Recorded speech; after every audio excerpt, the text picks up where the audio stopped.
one thing about the classical arts of Kerala is that, like Kathakali, they are not broad-based in the sense that it is not a worker's idea to wind up with a dose of Kathakali after a hard day's work.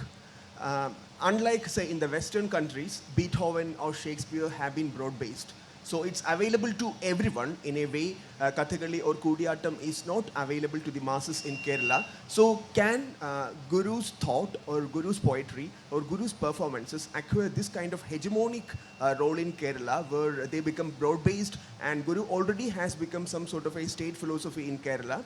And is it a good thing? I personally Guru's already become a state philosophy, a bit like a state philosophy. Got it.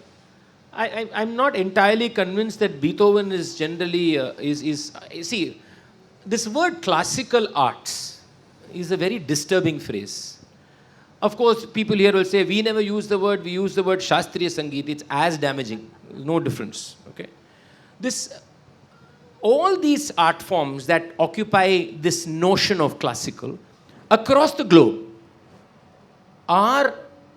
belong to the elite. Let's first understand that. Whether it is Kathakali, whether it is Carnatic music, whether it is Khayal, whether it is Dhrupad, whether it is Western classical, they entirely have been occupied both on stage, off stage, by the elite. The composition of the elite may change based on times and periods, and that's a very complicated conversation where appropriation takes place. Many other things happen. So I think this, whether this needs to be demolished as a form, yes, that needs to happen. But there also needs to be a challenge towards these kind of so-called elitisms, which means that we need to change the way we present every other art form. Art forms that are not tagged as classical, right? We have to empower society to provide platforms to contest the classical, contest the Carnatic music. Contest that it's special. Contest that Kathakali is special. It is not special. It's one among many. So there needs to be, we need to create a very contested environment. Now, how does the elitism go away?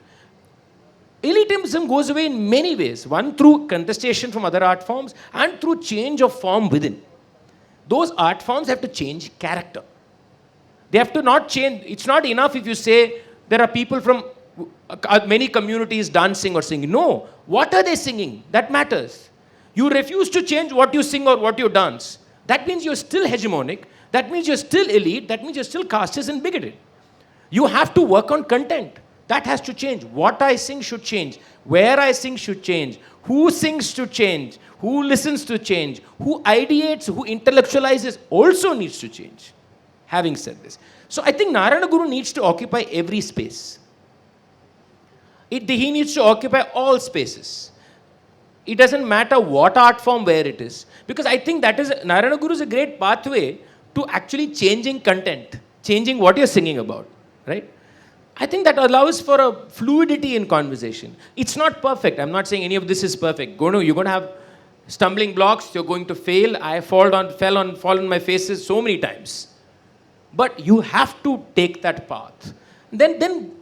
Then Guru occupies different resonances. And the Guru that you hear in a Carnatic raga is not the Guru that you hear in a devotional song, not the Guru you will hear somebody else singing. That's the beauty of it.